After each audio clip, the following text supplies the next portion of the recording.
जो कुछ मैंने सुना वो मेरे कानों का धोखा तो नहीं हो सकता। तबरेज़, अपनी मोहब्बत पर भरोसा रखो। तुम्हारी मोहब्बत सच्ची है ना, तो एक दिन सारी रुकावटें दूर हो जाएंगी। मैं हमेशा तुम्हारे साथ हूँ तबरेज़।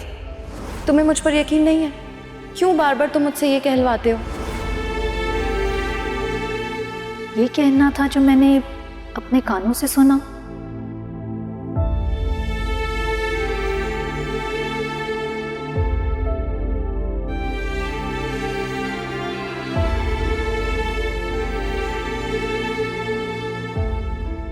ज़हरा,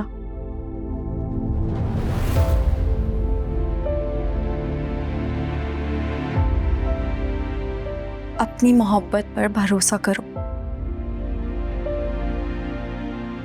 तुम्हारा ये जज्बा एक दिन सारी रुकावटें दूर कर देगा।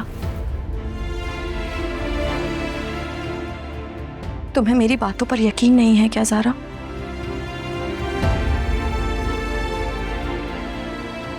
मुझ पर ना सही, कम से कम उस पर तो यकीन करो जो अपने दिल में तुम्हारी मोहब्बत छुपाए बैठा है। ये क्या कह रही हैं अम्मी आप? शफक तबरेज को पसंद नहीं करती, लेकिन माहम ने तो कहा था कि बेटा तुम माहम की बातों में आके कैसे फैसला कर सकते हो कि तबरेज और शफक की शादी करवा दोगे? तुमने पूछा उनसे?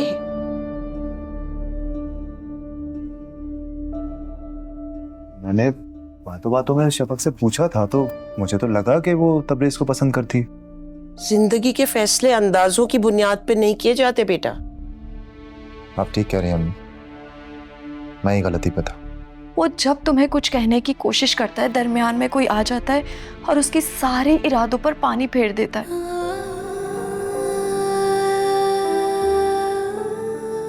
किसकी बात कर रही हो तुम? क्या तुम्हें अब भी बताने की जरूरत है?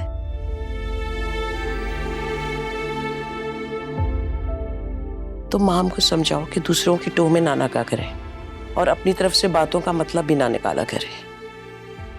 तुम जानते हो उसने तबरेज से क्या कहा? माहम ने तबरेज से कुछ कहा, लेकिन माहम उससे कुछ कैसे कह सकती है? उनके बीच तो कोई कांटेक्ट नहीं है। माहम मिलने गई थी क्या तबरेज से? बेटा मिलने के लिए कहीं बाहर नहीं जाना होता। तबरेज खुद घर आया था, वो शफक के साथ बैठा था, तभी वो वहां पहुंच गई। अव्वल तो ये कि अगर दो लोग आपस में बातें कर रहे हो और आप उनको जानते भी नहीं है, उनके बीच में जाकर मुदाखलत करना बदतहजीबी की बात होती है। कहा क्या था माहम ने?